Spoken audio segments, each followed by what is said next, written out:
Hello， 大家好，欢迎来到丰臣秀吉，我是 Yoshi。今天呢，有一个非常令人振奋的新闻呢，就是 Tesla 他们 announce 了，他们投资了 1.5 billion 在 Bitcoin 里面，所以呢，今天的 Bitcoin 价钱呢又创下了历史新高。最高的时候有来到43000多，将近44000。那这个新闻呢，不外乎对整个 cryptocurrency 的市场呢是非常好。那当然对 Bitcoin 本身来说呢，又增加了更多的 credibility， 也是让越来越多人呢能知道什么是 Bitcoin， 让越来越多人呢对 Bitcoin 可以有重新的审视，然后重新的来了解 Bitcoin。他们的新闻稿里面呢有讲到说，经过他们内部的讨论以后呢，他们决定呢投资了 1.5 个 billion 在 Bitcoin， 因为他们相信说 Bitcoin 呢是一个可以抗通膨，像是一个 digital gold 的一个产品。他们之后呢也会将这个 Bitcoin 呢当做他们的一个 reserve。这边有讲到 Tesla 也已经开始在准备进行，之后呢会将 Bitcoin 呢当做他们车子买卖中间的一个交易的凭借。其中呢他们不一定会将他们收到的 Bitcoin 呢直接转做现金，他们有可能直接就把他们的 Bitcoin 呢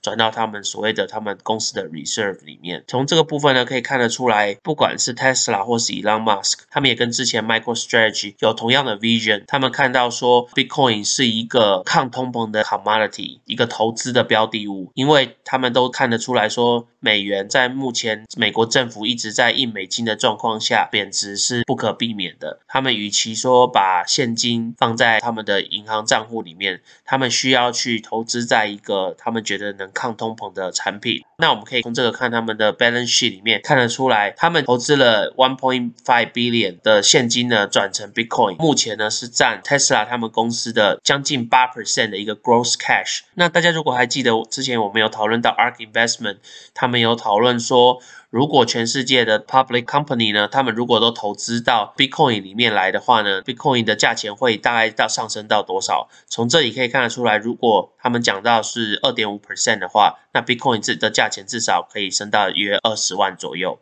那如果是 6.5% 的话呢，那 Bitcoin 的价钱很容易就可以来到50万左右。再回到刚这个 Tesla 的 balance sheet 来看的话，他们现在投资的大概是他们所谓的 7.7%， 所以其实是已经超过了这个所谓的 6.55%。如果各个公司都会借由 Tesla 的这个投资的效应，然后来审查说他们需不需要把他们的现金转成 Bitcoin 的话，那如果这个到时候成为一个趋势的话，那就有可能带动 Bitcoin 的价钱直线上升。最保守估计的话，20万是很容易。估计以 Tesla 这几年的带出来的一个效应来看的话，20万是指日可待。那50万呢，也是非常的有 potential。那今天有另外新闻呢，这间 Bill Miller Trust 呢，这也是另外一个 institution investor 呢，也宣布说他们会要投资300 million。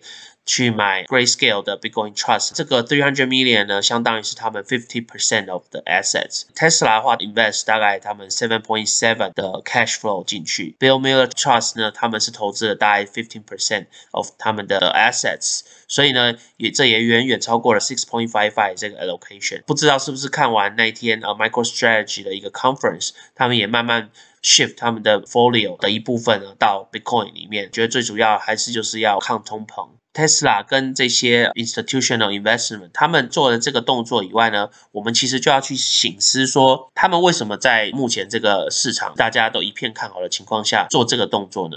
其实 Bitcoin 跟股票市场它的 correlation 很低的，再加上说，因为美国又要发放新的 stimulus check， 再加上最近的 bond 的 yield 又很高，所以呢，就会让大家 concern 说，是不是这个市场呢有点过热？这些公司其实他们今天把现金 convert 到 Bitcoin 呢，所谓的 digital gold 呢，我觉得他们的另外一个背后的意义呢，就是要 hedge 有可能的 risk。他们有可能在 expect 一个 market correction， 他们就要投资一个他们觉得是保值，跟 stock 是没有 correlation， 同时呢可以 perform 像 gold 一样，不管在市场起伏的情况下，还能保持它一定的价值的。当然，这些都是一些 speculation， 但是呢，我们可以从我们的女巴菲特 Cathy Wood 之前的 interview 对 market 的一个见解，我们可以知道说，其实她本身自己也是在 expect 一个 correction。那我们现在看一下 Cathy Wood 她是怎么说的吧。Most certainly, but I have been around the block a few times, the track a few times, and whenever things have gone this well for me. Usually there's a correction around the bend, and I want to gird for it and protect it, and also prepare our investors for the possibility and say, just keep some powder dry, because what we're looking at here are long-term, again, exponential growth trajectories that they're not going to be stopped. You can't stop progress. And today, when the government tries to stop progress, well, it usually fails. And so even if we go through a correction, and I expect one, we must almost always expect corrections. I just have to keep my eye on the prize. But I do want to warn investors that, you know, in the investment world, it's not just straight up and to the right. You know, we will have those corrections. So again, we just keep our eye on the prize. We have a 5-year time horizon. We are fully invested at all times, which is what we are supposed to be. But that doesn't mean that investors shouldn't, you know, sometimes take a bit of money off the table and keep some powder dry. OK， 所以在这边呢 ，Cathy Wood 有讲到说，虽然是他们2020年他们的 ETF perform 得非常好。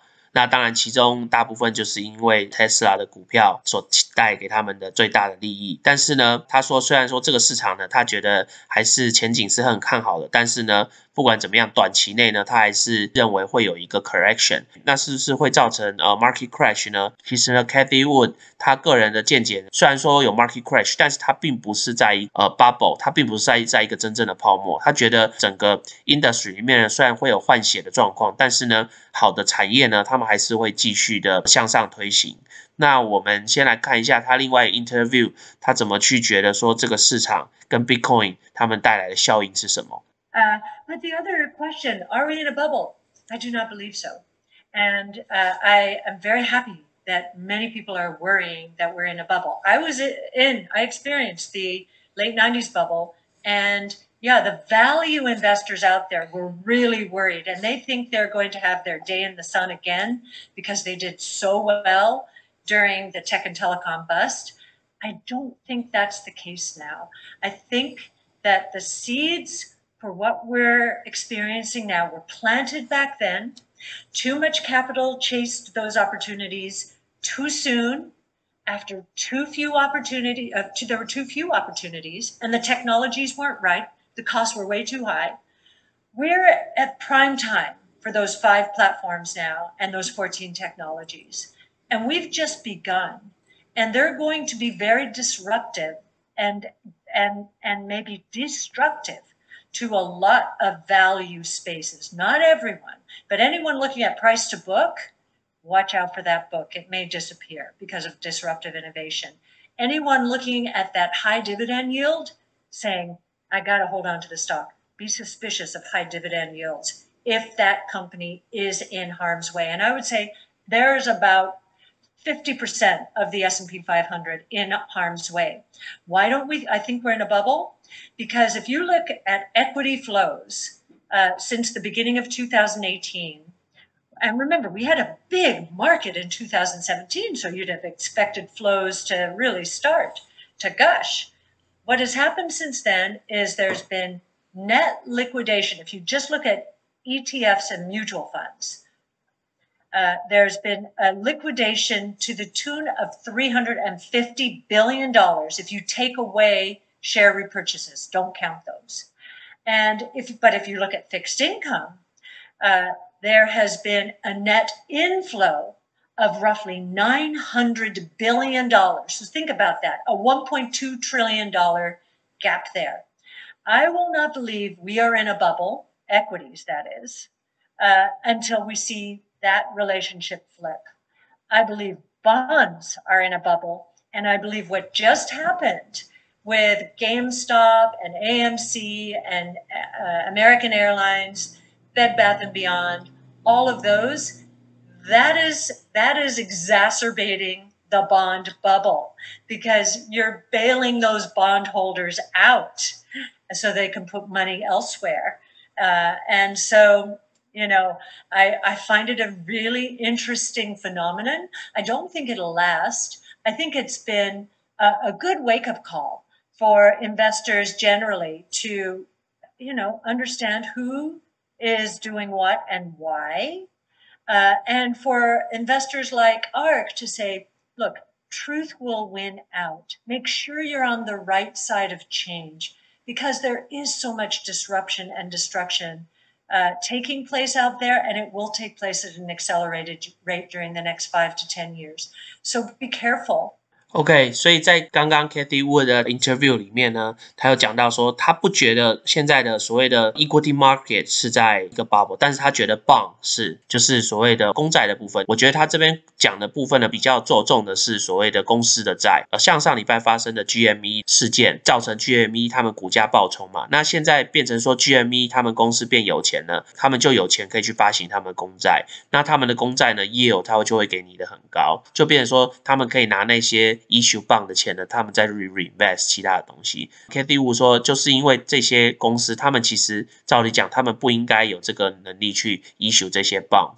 继续 issue 这些公债，但是呢，也是就是因为 Wall Street 这次的一个事件呢，造成有一些公司他们可以喘气，可以回神，去 issue 他们的公债，然后去投资更多东西，久而久之就会变成一个所谓的恶性循环，我们所谓的 vicious cycle。这样子的话，其实对市场来讲的话是有点危险的。那他当然今天讲是 bond 的市场，那可是要想到不管是 bond 或是 equity 市场的话，他们都是息息相关的，所以会不会下次的一个 correction？